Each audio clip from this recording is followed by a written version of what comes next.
This meeting is being broadcast live on the City of Keene YouTube channel and Spectrum Channel 1302. The video is also streaming on the city's website and is posted by the end of the next business day, barring any technical difficulties.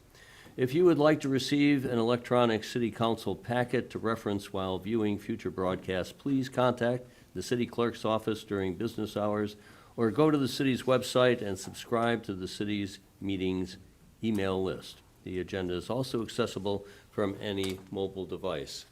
So to start off this evening's city council meeting, I'd like to recognize Councilor Filio. Would you please lead us in the Pledge of Allegiance? I pledge allegiance to the flag of the United States of America and to the republic for which it stands, one nation, under God, indivisible, with liberty and justice for all.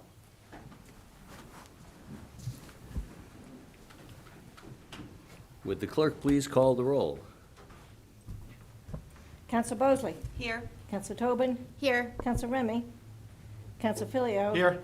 Council Williams. Here. Council Haas. Here. Council Jones. Present. Council Madison. Here. Council Roberts. Here. Council Favalise. Here. Council Lake. Here. Council Workman. Here.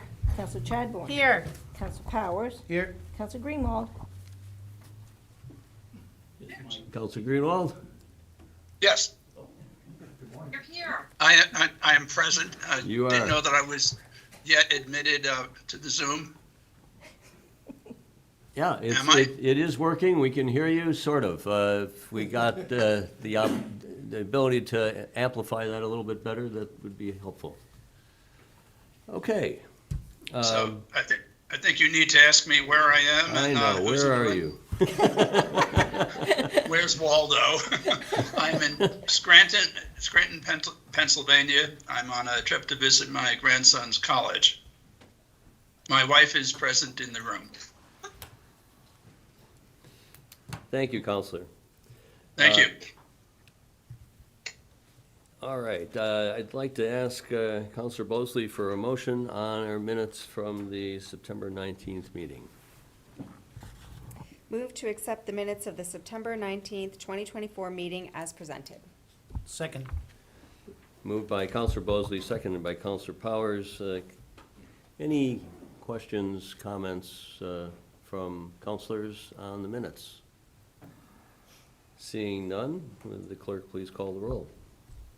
All our votes this evening will be by roll call. Council Bosley. Yes. Council Tobin. Yes. Council Remy. I'm sorry. Council Filio. Yes. Council Williams. Yes. Council Haas. Yes. Council Jones. Yes. Council Madison. Yes. Council Roberts. Yes. Council Favalise. Yes. Council Lake. Yes. Council Workman. Yes. Council Chadbourne. Yes. Council Powers. Yes. Council Greenwald. Yes. Thank you. Motion carries. You'll be glad that there are quite a few announcements for this evening. This Sunday is the annual Fire Prevention Parade. It will begin at 1 p.m. Counselors are invited to join each other at the reviewing stand that is at Main Street and the intersection with Railroad Street. The parade will end at the Keene Central Fire Station. And the public is invited to this event, and we hopefully will see streets lined with people that are interested in seeing a parade of fire equipment. The annual inspection dinner for counselors, that'll be held on Thursday, October 10th at 6 p.m. on the apparatus floor of the Keene Central Fire Station. The Finance, Organization, and Personnel Committee meeting for that evening has been canceled, so the council and staff may attend the dinner, and the next FOP, Finance, Organization, and Personnel meeting will be held on October 24th. And a reminder that the city will be hosting two events. Actually, they're recognizing Keene's 150th year. You remember the card that you received at the last council meeting that the Historical Society was billing the opening reception for October 25th, beginning at 4:30, concluding at 6 p.m. It happens, as if you need more incentive to join this event, that celebrates our 150th year in Keene as a city. It is New Hampshire's History Week. So well chosen, the timing of that event. The second date that will be recognizing the city's 150th and the display that's going to be on at the Historical Society is on November 8th. It's a program titled Keene in Perspective and Retrospective. The event marks our 150th birthday as a city. Keene's 4 living mayors will participate in the retrospective portion of the presentation. The presentation will begin at 4:30 with a review of how the city evolved from 1874 to 2024, provided by Alan Rumrill. And after around a 30-minute presentation and 10 to 15 minutes of questions and answers, the program will break into a panel discussion with the 4 mayors, talking about their terms, their challenges, and their hopes. For the enjoyment of attendees, there will be a reception following the presentations. And if any counselor wishes to join me in offsetting the costs of that reception, a $25 donation would be appreciated from counselors. And if you would direct that to the clerk's office, that would be greatly appreciated. Thank you very much.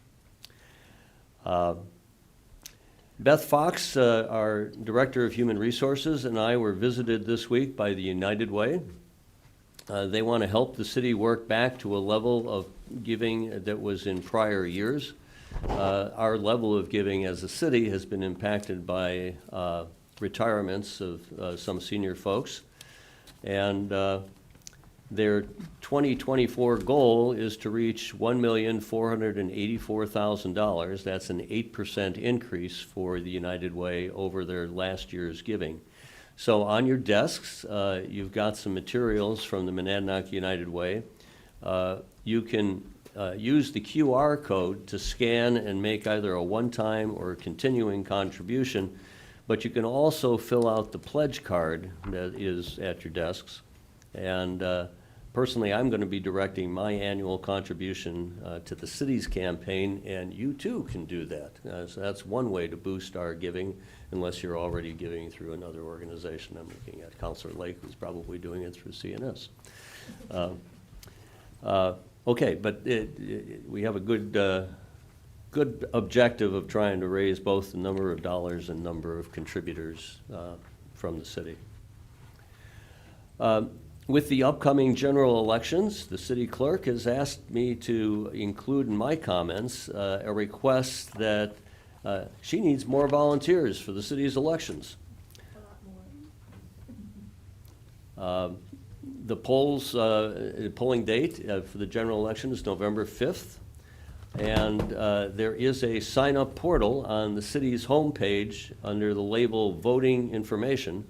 So if you haven't, and public who are watching, listening, if you have not volunteered yet and you've got time in your day on November 5th, please visit the homepage and give the clerk's office a hand. It's great to get the 100 volunteers that you have, plus the elected officials, to safeguard our elections. And finally, our recent change to the rules of order to allow counselors an option to stand or remain seated if needed while speaking to a matter. I thought things went fairly well until I started hearing comments back from counselors and staff that it maybe didn't go so well. So I want to, and we want to make this work, right?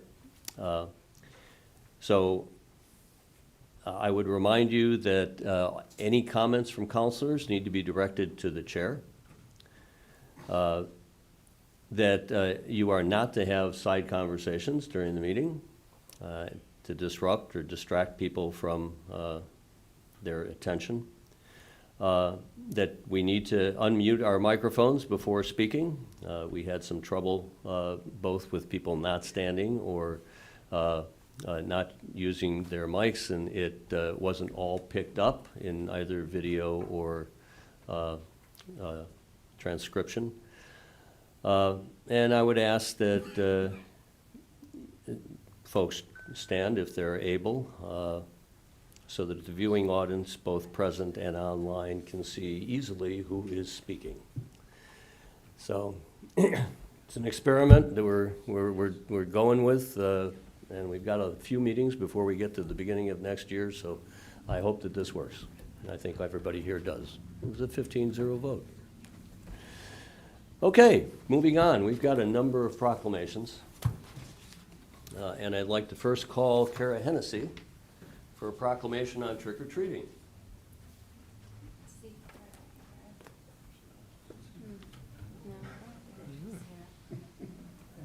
You mean I can skip that one? No, I think Rebecca would be happy to come up Oh, and take it. thank you, Rebecca. Yeah. It's important. My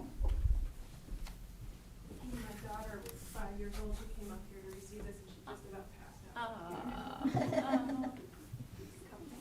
Well, thank you, Rebecca, for receiving this proclamation of the city. Whereas Halloween trick-or-treating is a fun custom observed by many residents of the city of Keene that brings joy and excitement to the children of our community. And whereas past practice has indicated that parents generally favor the late afternoon and early evening hours for trick-or-treat outings, permitting greater visibility and promoting safety during this festival time. And whereas Halloween is a time for fun, but we also must recognize that accidents can occur while children visit door to door, showcasing their costumes and requesting treats. And whereas it is encouraged that trick-or-treaters and their parents or guardians use safe practices during this event, including visibility, wearing bright colored costumes, the use of flashlights and reflective tape, walking on sidewalks when possible, looking both ways, and using crosswalks or street corners when crossing the street. And now, therefore, I, as mayor, do hereby proclaim Thursday, October 31st to be known as Trick-or-Treat Day in Keene, and I ask children and parents to cooperate in limiting trick-or-treat time to the period between 5 p.m. and 7 p.m.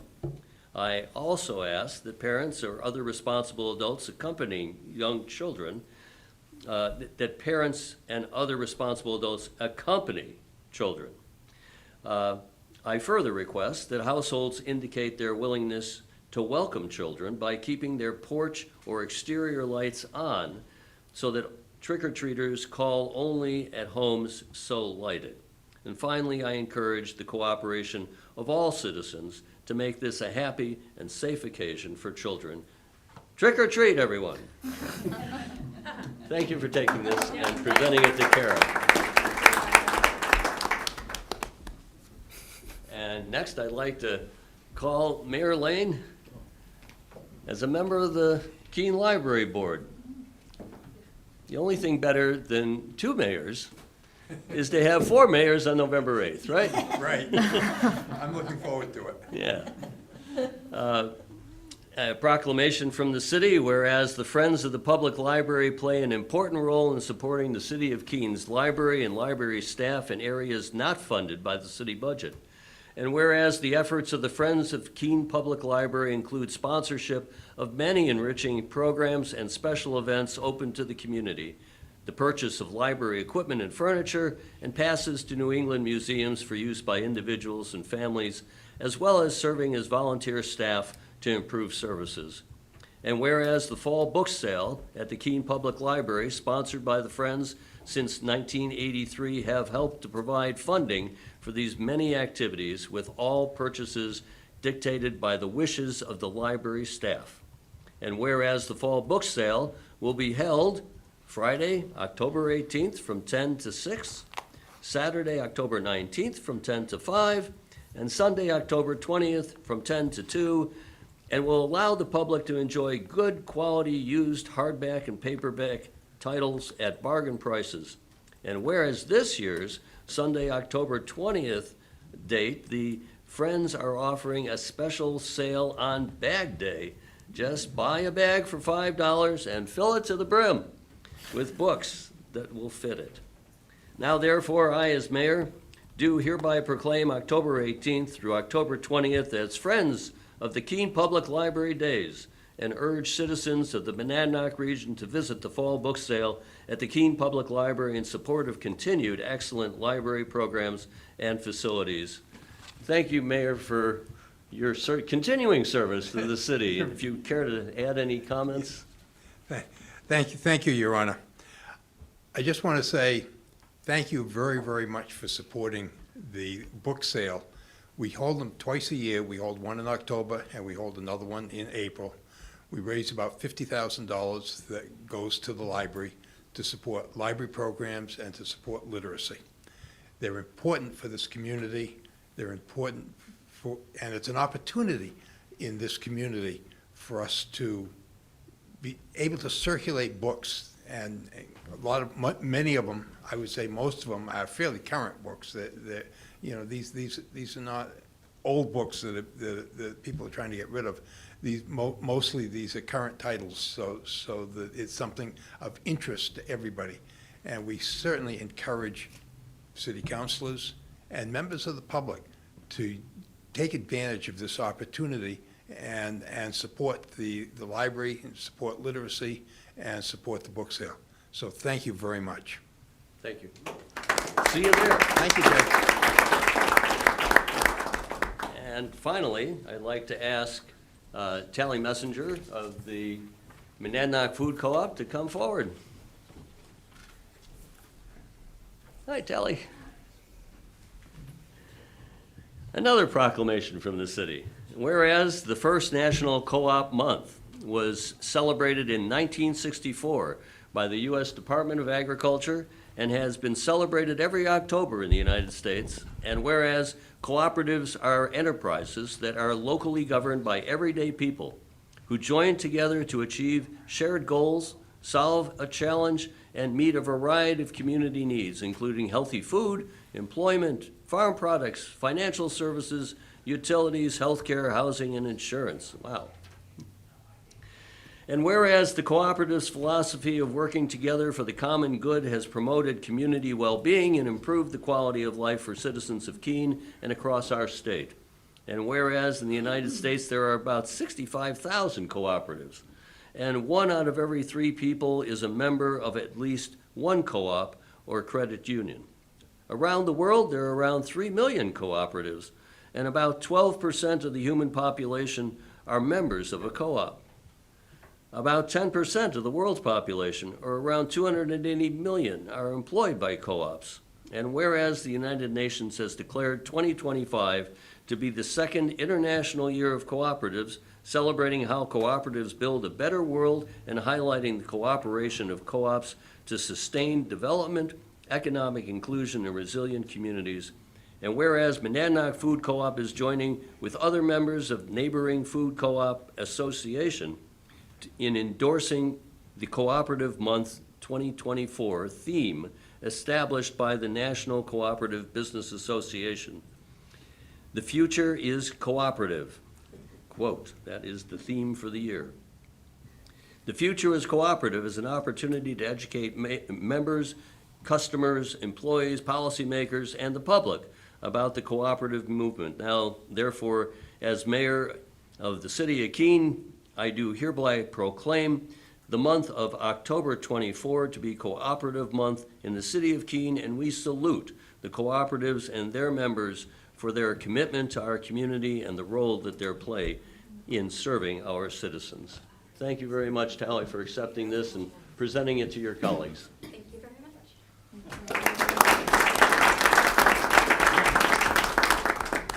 And now I'd like to ask Mary Lay to come forward.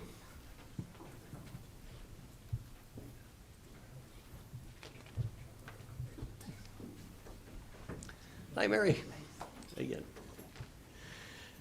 Mary Lay began her career with the city of Keene in August 31 of 2009. As a laboratory technician too, she was promoted to laboratory supervisor September 1 of 2011 and became laboratory manager on January 19, 2019. In case anybody's wondering where that is at our wastewater treatment plant. Mary coordinated efficiently all required wastewater and drinking water testing schedules throughout the year, performed strictly controlled and transparent analyses with her strong technical skills, remained up to date on new rules and regulations, managed successful laboratory audits, developed and implemented the lab's operating budget, capital improvement program, and grant proposals. She was trusted for advice on water quality issues, revised her lab, and assisted water treatment facility staff to improve their standard operating procedures and quality control manuals, worked across division lines to plan and execute projects and operational activities, and was consulted for her advice on impacts of new regulation standards on the city. Mary is known for managing a welcoming, respectful, and friendly workplace, for communicating and leading effectively, for solving problems proactively, for being adaptable and open to new techniques and programs, for remaining calm when priorities quickly change, for dealing with water quality customers in a positive and sensitive manner, for holding herself and her staff to the highest levels of ethical behavior, and for keeping safety at the forefront of all lab activities. Mary is certified by the National Environmental Lab Accreditation Committee as a technical director and by the New Hampshire Department of Environmental Services as a grade 4 wastewater operator. Mary consistently met work commitments during the laboratory's renovation process, using temporary lab space to maintain timely reporting of process data analyses that met all of the National Pollution Discharge Elimination System guidance. With her knowledge of chemistry, microbiology, and scientific methods, Mary's eye for detail was a natural choice to be a lead person to coordinate this unique testing program in the city, which partnered with Keene State College during the COVID-19 pandemic. We all kind of remember this unique program, I think, overseeing the collection of samples, coordinating with private labs, and understanding the critical meaning when results are not within the expected range, and diagnosing when there was a wave of COVID moving through the community. Mary has gone above and beyond in her involvement with city efforts, organizing a community night, serving on the drought management team, the safety committee, personnel advisory board, holiday luncheon committee, public works employee fund, and participating in the 4th grade science fairs and Pi Day, March 14th. Organizing her facilities contributions to human services, holiday gift program, and recognizing co-workers' birthdays, as well as taking part in the Laboratory Association of New Hampshire and the Water Environmental Federation's Lab Practices Advisory Committee. Mary retired on September 19th of 2024 with 15 years of honorable service to the city. Now, therefore, be it resolved that the City Council of Keene hereby extends its sincere thanks to Mary F. Lay for her dedication to the City of Keene and wishes her the very best in her retirement years, and be it further resolved that a copy of this resolution, properly engrossed, be presented to Mary in appreciation of her years of service to the City of Keene and the greater Monadnock community. Congratulations, Mary, and stay active. Thank you very much. Thank you.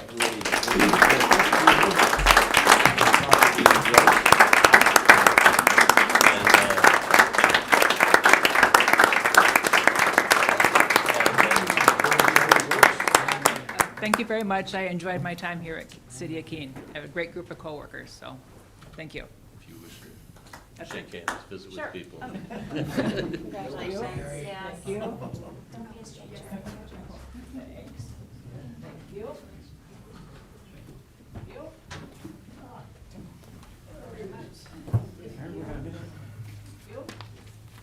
Thank you.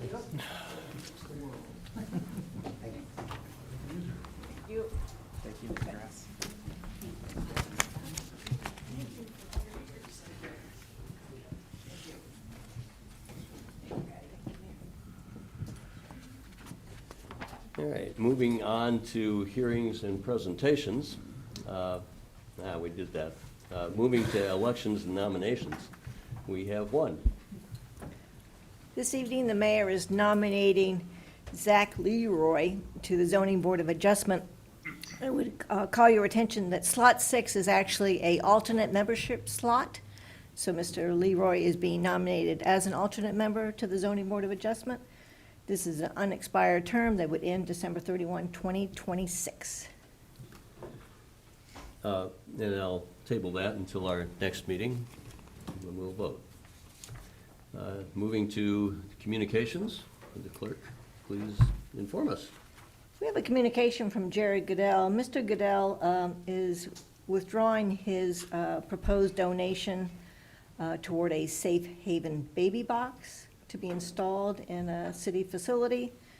He does ask to be, have the opportunity to resubmit the donation offer at a future point in time. At this point, we'll accept that as informational. We also have our annual request from the Keene Snow Riders. You remember, this is the group that uses various city rights-of-way for the winter snowmobile season, and this is their annual request, which identifies those properties that they need to cross. And we'll refer that letter to Planning, Licenses, and Development Committee. Our next communications, and we're actually, I understand, going to be taking them together, at least in the beginning, is 2 communications from Counselor Haas.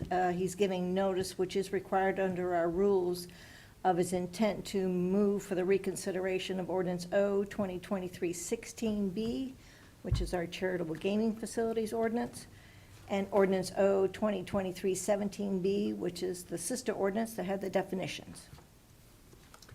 And I'll recognize Counselor Haas for a motion to reconsider. Yeah, thank you, Your Honor. Yeah, I will be moving to reconsider the referral of these 2 ordinances back to PLD and Planning Board for review and for revision as necessary. Second. Thank you. We went through this process and we talked about a change in the ordinance. We had a well-crafted ordinance that went over more than a year now, that we considered it and beat it around and came in many different versions. I think it had a couple different numbers on it. We're up to a B version of it, but we finally landed on something that pretty much everybody agreed with down the line here. When it came to council, an issue was raised by Councilor Favolisi, and it was accepted by a majority at that time. That was fine, so be it. We go with the majority vote. However, when we did that majority vote, I didn't think we understood that we'd then be sending it back through the process, and we're opening up the whole can of worms again. The stress on city staff to support PLD and Planning Board in this effort. The PLD and Planning Board, we're here because we want to work, that's fine. But all of the other things around it, the public hearings that we have to go through then, all the other things that come up, I'm not so sure we really recognize the effort that accepting the change to the original ordinances would involve. So that's why I'm asking for reconsideration of the referral.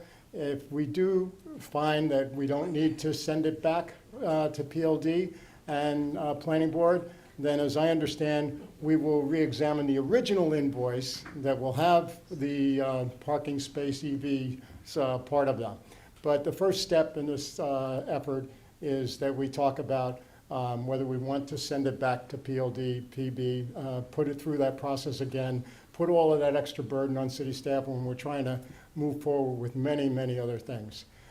We can always change it going forward if we want to get more in line with the rest of the land development code, with other energy code, or things from the energy committee, that directions they might want, or from the master plan. All of those directions, we know where we want to go. We can change this ordinance in the future, but for now, let's pull it back from sending it back to PLD and Planning Board, and then see where we go with it.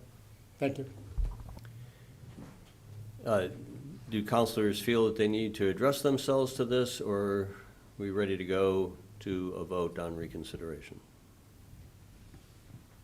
I Counselor Bosley?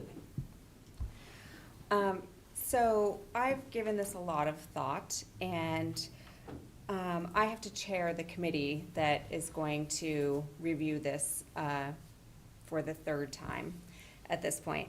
And I think that what I said at the end of our last council meeting is accurate still today.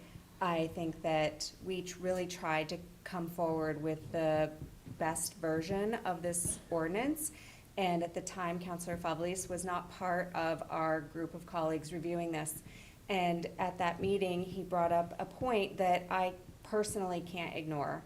I think that installing electronic vehicle charging stations inside of this ordinance is not appropriate. It belongs in its own policy that the city council needs to decide how we want to see that proliferated across the city. So basically, to me, there is an exposure to reconsidering this tonight, and I really feel like there's two options that I want you to consider.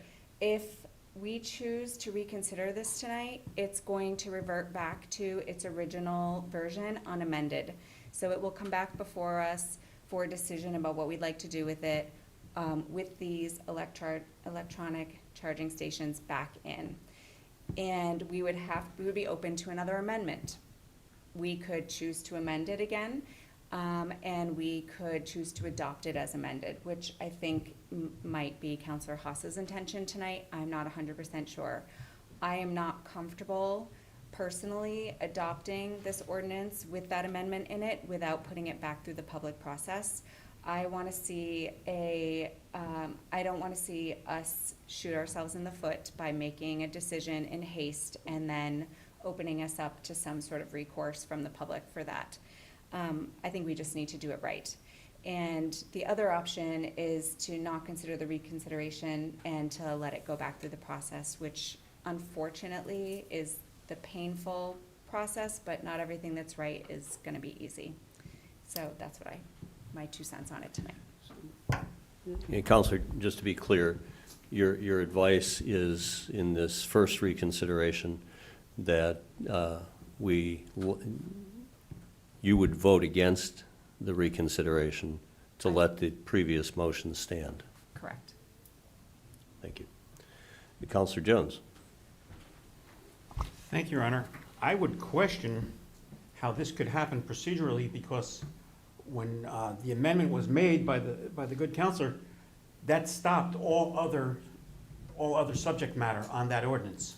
There might have been another amendment coming through that we don't even know about, and I might have been the one ready to make it. So that would jam up the whole process, I think, if we did a reconsideration without going through that ordinance that night like we didn't do. So for that reason alone, I think we shouldn't do the reconsideration. Thank you. Any other counselors and or staff that feel they need to address themselves to the reconsideration? Counselor Haas. Thank you, Your Honor. Just my last point on it. My goal here is to look at the ordinance in light of what it will take if we send it back to planning and PLD, that effort. We've got an ordinance that looks good as it is. I'm not judging the EV parking spaces either way, but let's pass an ordinance tonight that we can get over this and then go ahead in the future and change it as we may need to. So that's the reconsideration is the first step in that. But Councilor Jones is correct. There might be other issues, and we may be sending it right back to PLD Planning Board on some other issues in 10 minutes. But I'd rather we do that with open eyes as to the extraordinary effort and burden that's going to put on city staff to go through all of that. Thank you. Counselor Williams. Yeah, I would prefer that we reconsider this. While I do favor including the EV bit, frequently we revisit ordinances. There's often, you know, many little issues down the road that we discover that need to be fixed, and maybe 6 months from now, there'll be a touch-up ordinance that goes with this, and maybe that can include the EV thing. It would be my preference to have, you know, a policy that works for everybody and includes, you know, covers all the EV needs for the city. That's gonna take a while to iron out. I think once that comes around, then this could also be taken out of the ordinance. But I think it's fine in the ordinance as it is, and so I'll be voting for the reconsideration. Counselor Workman. Thank you, Your Honor. I just want to state that I haven't really heard a good argument for the reconsideration. I understand that it's going to put a burden on the PLD committee and the planning license, planning board, and the joint committee, and I really don't want that for my colleagues.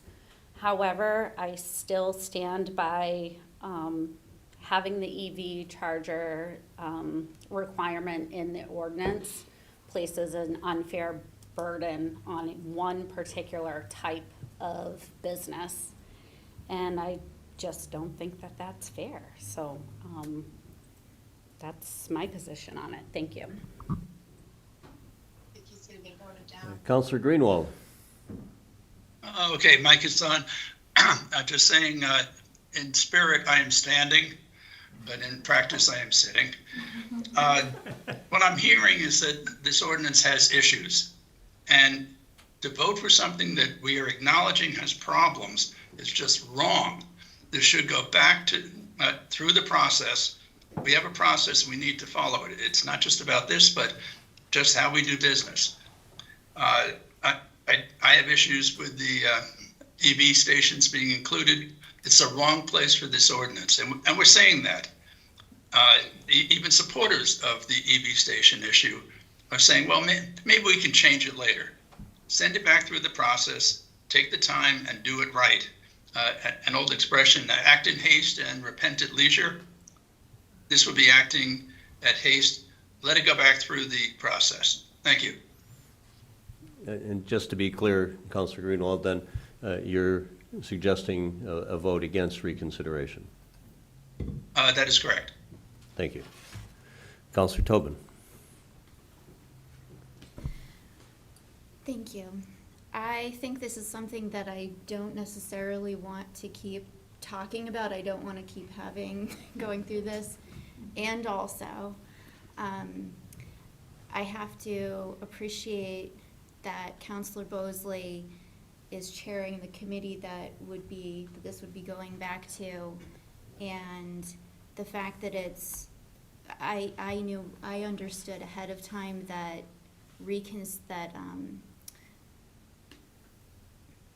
that the vote I was casting, I understood that the consequence would be that it would go back to planning board and PLD, so I don't feel like I can decide to reconsider that, if that makes sense, so. Right. No, thank you. In the original motion that was passed was to re-refer the suggested change back to the joint planning PLD committee. Counselor Madison. Thank you, Your Honor. Believe it or not, I'm actually opposed to reconsidering it. Even though I strongly believe we need to have the EV stipulation in the original ordinance, and I think it's time that those of us who talk a lot about climate change, who appreciate getting praise for talking a lot about climate change, put our money where our mouth is and start passing real action on climate change. I also don't want to put our, I don't want to put ourselves in a sling by reconsidering this and then opening ourselves up to potential legal consequences. So I will, vote in favor for it going back to PLD. That being said, I remain extremely concerned that this is just going to be us spinning a wheel. It's going to come back to council. We're going to have, well, I don't like that there's a hyphen there and it should be a semicolon. So back to PLD.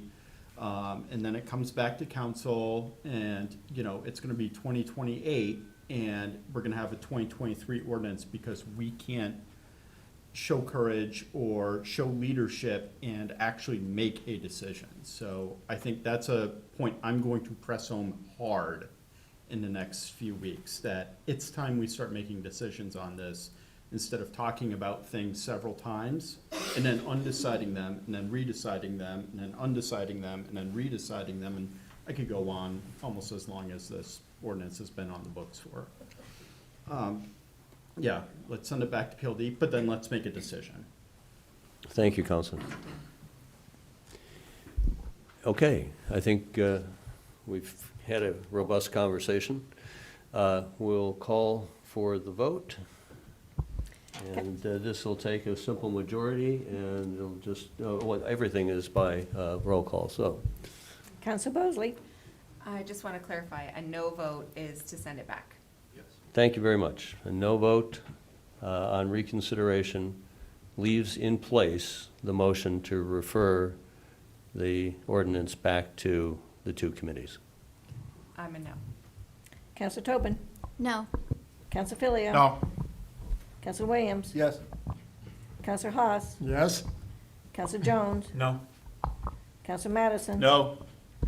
Council Roberts? No. Council Favelis? No. Council Lake? No. Council Workman? No. Council Chadbourne? No. Council Powers? No. Council Greenwald?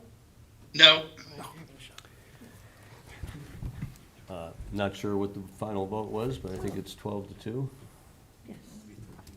1, 2, 3, 4, 5, 6, 12 to 2. 12 to The 2. motion is defeated, 2 to 12. All right. Our next communication is from the mayor. It too is about reconsideration. And the mayor is exercising his power under Section 19 of the Charter to call for the reconsideration of the council's vote on Amendment 15 to the Rules of Order. Your vote was to deny this change, and it deals with voting and conflicts of interest. Thank you. At this point, the reconsideration is on the table. I would like to table this discussion until November 7th. I'm hopeful that we would be joined by all 15 counselors at that meeting, and we can have a full conversation involving all 15 counselors. I think it behooves us to do that. So it is a table to a date certain, November 7th meeting. And our next communication, also from the mayor. He's proposing an amendment to the Land Development Code that would permit blade signs in the industrial zone. And I'm going to refer that memo to the PLD committee and the planning board for their consideration. It's an amendment to the Land Development Code, so.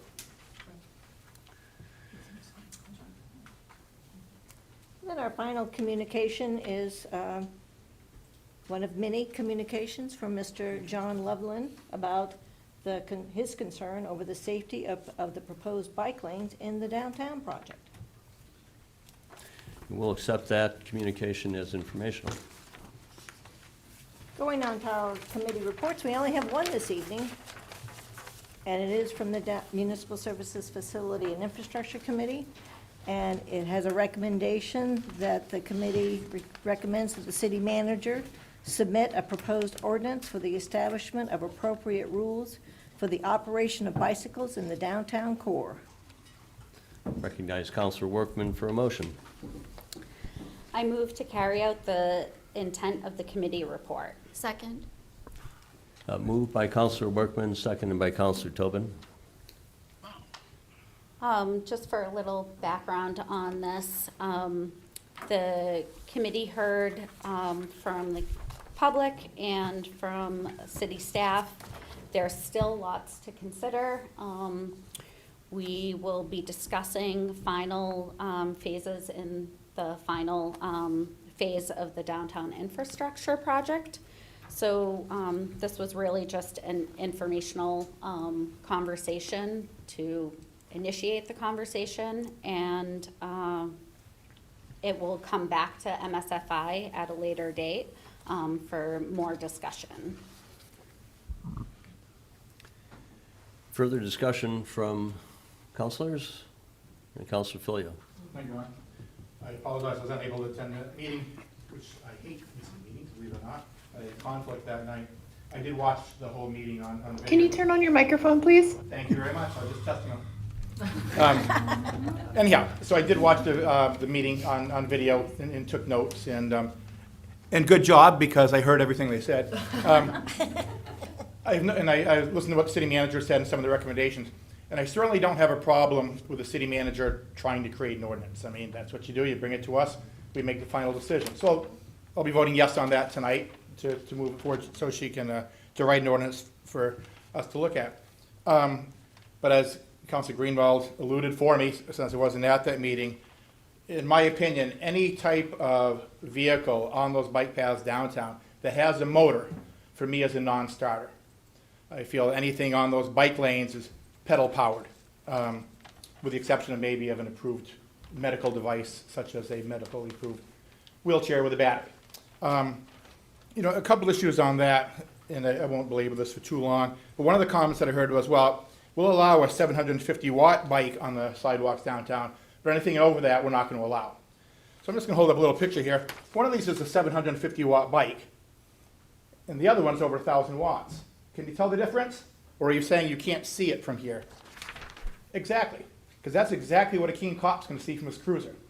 How is he going to tell if it's a 750-watt, a 1,000-watt, a 1,250? Are we going to have the wattage police?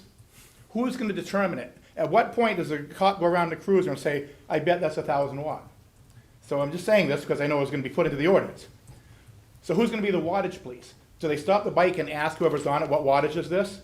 Do we have a wattage tester?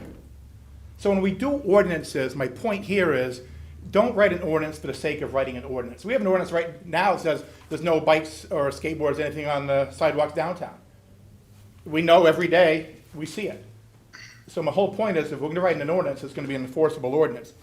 One of the other issues that I heard about would be speed. You know, some of the bikes might be going too fast.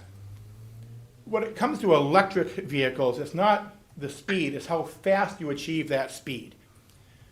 Now, we made a compromise here that we'd have bikes on it, fine, you know, where my heart light on that, but whatever, we had a compromise on that. Pedal power bicycles take human torque. It's not about speed, it's about torque. Torque is when they step on that pedal and you got to get cranking. It takes torque to get to speed. So you could say, we're going to do a 20-mile-an-hour speed limit. And again, who the heck's going to enforce that? But that's another question. An electric vehicle, whether it's a bike, a scooter, a skateboard, or a car, electric vehicles are produced by torque. In other words, you might think an electric car and electric vehicle is slow. You hit that torque, it's like a slingshot. My problem with allowing these electric bikes downtown, and in 3 years, who knows, you know, the power that they're going to be or how fast they're going to be, is you're creating a danger zone mixed in with people that are on the sidewalk, getting out of the cars and crossing the sidewalk. The torque in these is instantaneous. A pedal bike takes a while to get up to 5 miles an hour. An electric vehicle from 0 to 20 is instantaneous. A lot of these, and like I said, you can say, well, the 750 watts aren't as powerful. Maybe it's 1,000 watt. Then it gets back to who's enforcing the wattage. So if we're going to do an ordinance, I want to see who's enforcing the wattage and who the wattage police is. And they're stealth. They're extremely. If you've ever had an electric vehicle, I had an electric scooter go by me on the bike path the other day. Scared the bejesus out of me. That just barely clipped my elbow when went flying by, probably doing about 25, 30. Completely stealth, never heard it coming. So what I'm kind of pointing out here is that I think instead of fixing a problem, we're creating a problem. And then we're going to create a problem that we're going to have to fix. So I look forward to seeing the city manager's proposed ordinance coming through. Once again, for me, if you put electric vehicles on that, that's a non-starter for me. The bike lanes were obviously a compromise. We took a long time approving these. Some of us weren't too hyped on it, but we're like, fine. You know, to the point of, you know, a dad, a mom, and a kid wants to go downtown on their bike and leisurely go around downtown, fine. But I will not vote for an electric vehicle that has the torque and the silence. And it wouldn't be a matter of if, it's a matter of when and how quick somebody would get hit by one of these. So I don't want to create a problem, you know, and then try to find a solution for it later. Once again, the bike lanes were a compromise. I'm fine with it. Let's just stick with the compromise the way that it is. And to the city manager, we'll see where the ordinance goes. Thank you very much.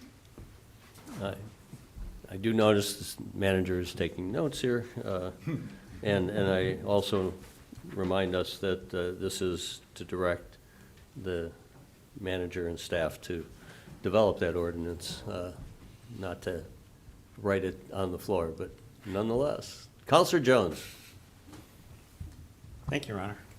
I really loved Randy's body language when he was showing us what torque was, so thank you, Randy. That was great. Just to be consistent, I was opposed to the bike lanes from the very beginning, so for consistency, I'll be voting no on this. But I would also like to mention that there are going to be some new laws for the bike trails, looking at the same criteria. An LSR was submitted by New Hampshire Rail Trails, which is going to the state. It's just a matter of if the sponsor gets elected or not, whether it goes submitted to the State House. But I'm hoping there's not too much conflict between the two, because people are going to be confused. They're going to think, they're not going to know what the rules are one place and then the rules are another place. There should be some kind of consistency, because they're both addressing the same criteria, and it's just something to look out for. Thank you, Counselor. Another comment over here? Where? Oh, Counselor Greenwald, thank you. I'm wondering, what did I miss? That's all right. It's Counselor just me Greenwald. waving my hand. Yeah, please. Again, good evening. Make believe I'm standing. As you can imagine, we're going to have a pretty heated discussion as this ordinance comes out. Council Filio's illustrating some of the issues. There are some others, but as the mayor said, this is just a general report, and then we're going to get into the real details. But I believe the ordinance is coming to MSFI, which is a change of direction, which I greatly appreciate. So stay tuned. It's going to be fun. Thank you. Thank you, Counselor. Further comments? Counselor Williams? Just to say, if you move the electric bikes back into traffic, you miss out on a whole reason we did this, which was safety. You're going to take bikes that now will have a dedicated space for them to be, and say, nope, because you've got electric boost, you got to go with the cars and potentially get flattened by an F-150. So one other point is that I think as far as buying stock, I don't think it's possible to buy anything more than 750 watts right now. These are national standards.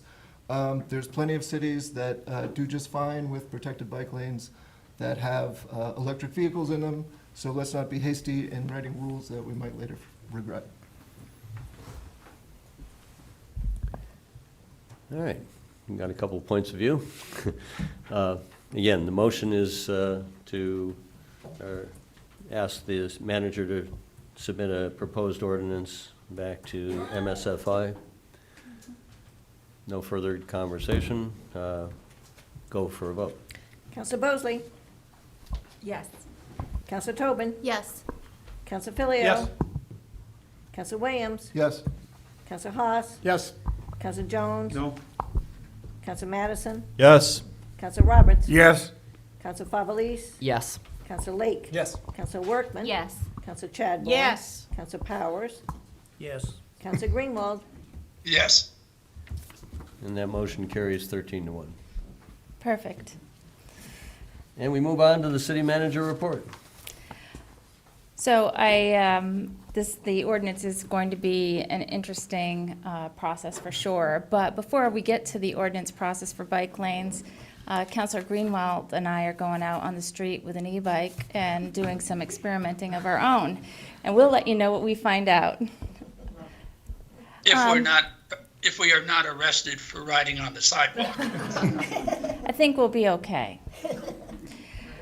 All right, so in terms of updates for this evening, I wanted to let you know something that we are now doing. On the city's website, we currently post all of our contracts that we execute through purchasing.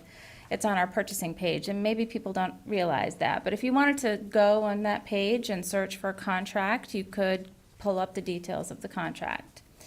And you can search by relevant words. Moving forward, we are expanding the use of this platform to include leases that we execute, further enhancing transparency.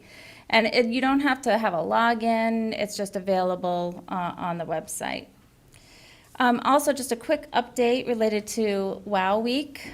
The City of Keene completed the third week of this new initiative called Ward Optimization Weeks, or WOW Week.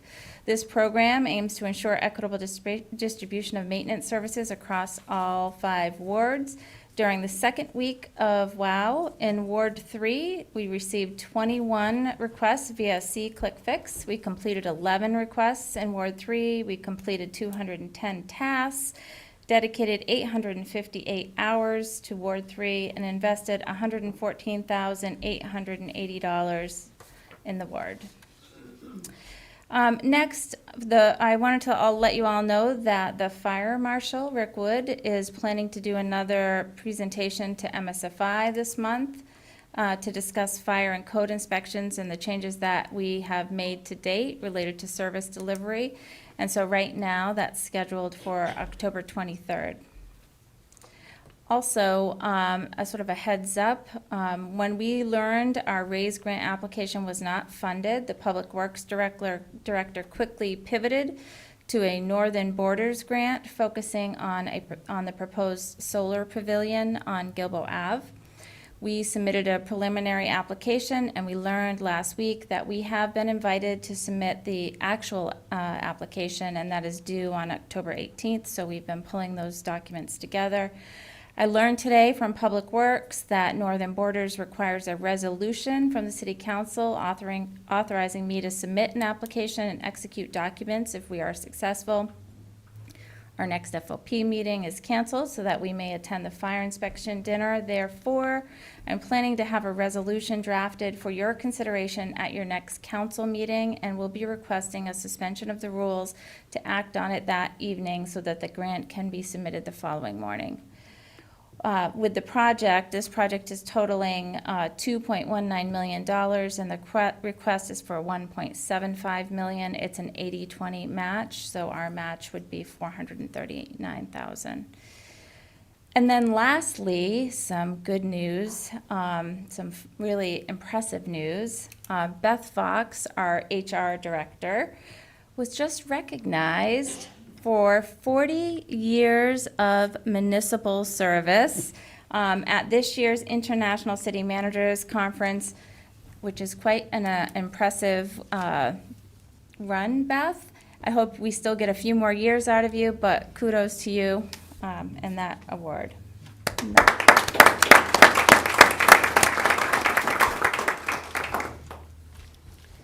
Congratulations. And I want to compliment the manager and her Public Works staff on the WOW program. I think it's proving to be a really good communication device and a response to neighborhood issues. And thank you.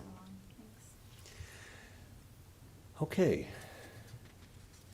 We have a report on cable franchise.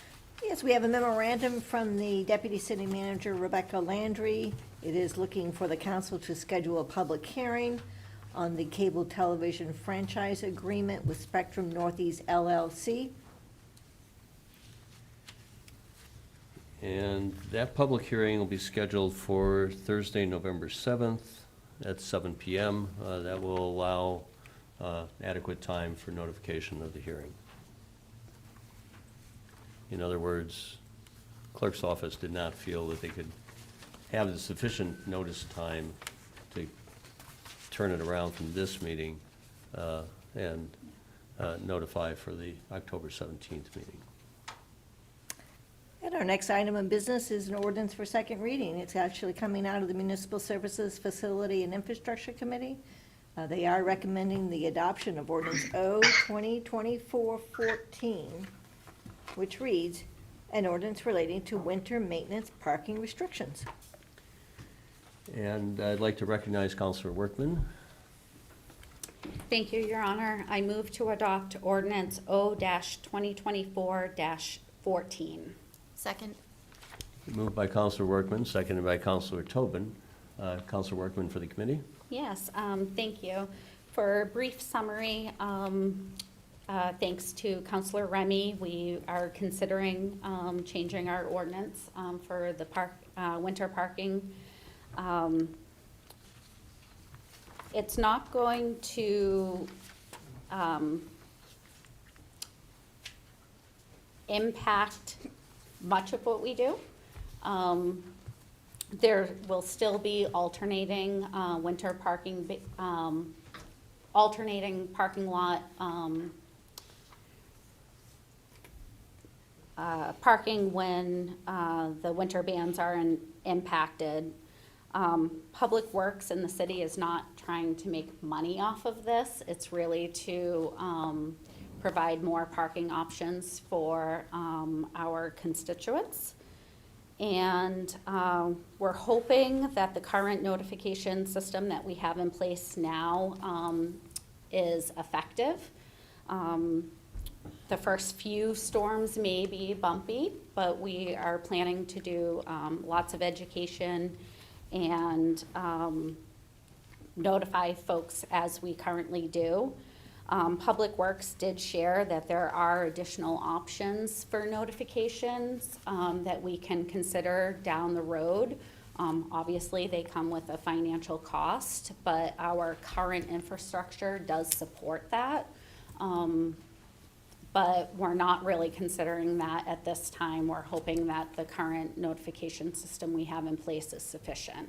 So again, I hope that the council supports the committee's intention with the report and recommendation. Thank you. Thank you, Counselor. Counselor Bosley. Thank you, Your Honor. I just want to say how pleased I am to finally see this before us. I have been talking about this, and Councilor Remy has been talking about this for years at Joint Committee. We see ordinances all the time looking at how we can make some sort of impact on the densification of some of our neighborhoods. And without this as a step to, for the parking department to start looking at neighborhood parking programs and how we might be able to alleviate some of the parking requirements on some of our more densified neighborhoods, that without this first step, I think it's going to be much harder to do some of those other things. And so this gives us a tool, and I think it creates an opportunity for people who should not be driving to leave their vehicles when they need to and not be worried about the impact of that vehicle being towed at night. So there's just lots of bonuses for me in here, and I'm really happy to see it finally before us. Thank you. Counselor Greenwald, I haven't, yeah. Hello. There you go. Okay. This ordinance will eliminate one of the more annoying parts of parking downtown and on the city streets. And I thank Councilor Remy for bringing this forward and for Public Works for being cooperative in dealing with this. I will ask for clarification because I think it does also involve the parking lots. There will be street signage notifying that this is a snow emergency. 6 hours notice is to be given, I believe is the plan. And the cars will have to scramble for where to go, as they have done on all the other winters. So this is a very, very good step forward in public service. The next step will be to discuss the summertime downtown overnight parking issues. But the thought was, let's deal with the winter first, because here's the winter, and we'll shake some of the bugs out. We do street sweeping at night. That doesn't really work because we don't do street sweeping at night, and it just makes people get in their cars and drive when maybe they shouldn't be, when they're leaving work late, or maybe they shouldn't be driving for other reasons. So I urge you to vote yes, and to thank Public Works for being cooperative, and city staff for coming forward with this. Thank you. Thank you, Counselor. Counselor Jones. Thank you, Your Honor. Yes, this is a step in the right direction. We've been getting asked for this for as long as I've been on the city council, which I think there were horse and buggies then when we started. I do question the notification process, though, because that notification process is geared for Keene residents. I know, I travel a lot, and you go into different cities, and there's a process where there's a strobing light flashing. That means that no parking is being enforced. And maybe in the future, we can have something like that for out-of-town people to know what's going on, because they're not seeing notices on social media or any other websites or any other place. So it's just something to think of in the future. Yeah. We have been thinking of all sorts of ways to notify people, and Rebecca has been working with parking and with Public Works, and we've come up with a number of ways. Some of them cost more money than others. Duncan actually did talk a little bit about the lighting system, but one of the things that's very effective, especially in the downtown, is our electronic message boards. Those big boards are very effective, and so we've been talking about using them, and also installing permanent electronic message boards in the parking lots, so that people know if we're clearing one lot, they need to move over to the other, because it is very confusing right now. But this will provide a lot more parking opportunities for people, because the number of storms that we get just aren't what they used to be, and there's lots of opportunities for people to park now. Right now, the way the ordinance is written before this change, between April and November, you couldn't park overnight. You always had to move your car, whether we had snow or not. And now it's only when we're having a snow emergency. So finding ways to communicate will be a challenge, but I think Rebecca's come up with a variety of really good ideas.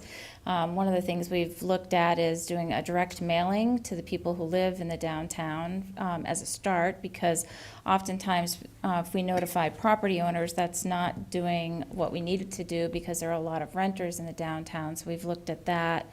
And of course, social media and all the other techniques. But I think these messaging boards are going to be really helpful to us. But the first snowstorm, you're going to get calls. But the goal is not to tow anyone during those first snowstorms. They're going to get plowed in, and they may get a ticket or a warning. But we're going to try to get people used to this before we start towing people from the parking spaces. Counselor Madison? Thank you, Your Honor. This is going to go a long way to help out the folks in my neighborhood. I do want to encourage city staff to kind of think out of the box for getting notifications out to some of our more densely populated neighborhoods, especially East Keene and North Central, where I live, where people may not travel through downtown on their daily commute, or they may work from home. I know a lot of people do park on the street most of the time, even during the winter, so just thinking of ways to get the message out to them, I would just encourage that. Thank you. Yeah, manager, please. So just one more we've been talking about, which I think would work. The state has a 911 emergency messaging system. And so, you get those alerts when they're looking for someone. And we've looked at being able to use that for a message that says winter storm, warning in effect. And it looks like we might be able to do that. We're working through the details right now. And there's also a possibility to use their system for non-emergency messages that people actually sign up for. But we believe a snow emergency, we can use through that messaging system, which should broadcast according to your location.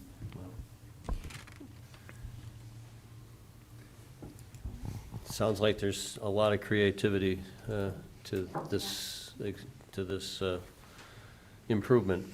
All right, we have a motion on the floor to adopt ordinance 0-2024-14. The clerk, please call the roll. Counselor Bosley? Yes. Counselor Tobin? Yes. Counselor Filio? Yes. Counselor Williams? Yes. Counselor Haas? Yes. Counselor Jones? Yes. Counselor Madison? Yes. Counselor Roberts? Yes. Counselor Favelis? Yes. Counselor Lake? Yes. Counselor Workman? Yes. Counselor Chadbourne? Yes. Counselor Powers? Yes. Counselor Greenwald? Yes. Thank you. The motion passes 14-0. And move on to resolutions. We have before us, you want to read what's before us? Sure, I'd be happy to. We have a memorandum from the finance director, and she is introducing the fiscal policy resolution for your consideration as the staff prepares the next operating budget. And it is Resolution R 2024-32, a resolution relating to fiscal policies. And that resolution will be referred to the Finance Organization and Personnel Committee. And now I'd like to recognize Counselor Bosley. At this point, I would move to go into non-public session to discuss a personnel matter under RSA 91-A:3B. Second. Thank you. Moved by Counselor Bosley, seconded by Counselor Lake. Where'd it come from? Everybody. Huh? We had three. Powers, thank you. I heard somebody over here first before. Thank you. All right, It's getting late. Ready? ready. Counselor Bosley? Yes. Counselor Tobin? Yes. Counselor Filio? Yes. Counselor Williams? Yes. Counselor Haas? Yes. Counselor Jones? Yes. Counselor Madison? Yes. Counselor Roberts? Yes. Counselor Favelich? Yes. Counselor Lake? Yes. Counselor Workman? Yes. Counselor Chadbourne? Yes. Counselor Powers? Yes. Counselor Greenwald? Yes. Okay, motion carries 14-0. We're now in non-public session, and we'll take a 5-minute recess. Should we keep our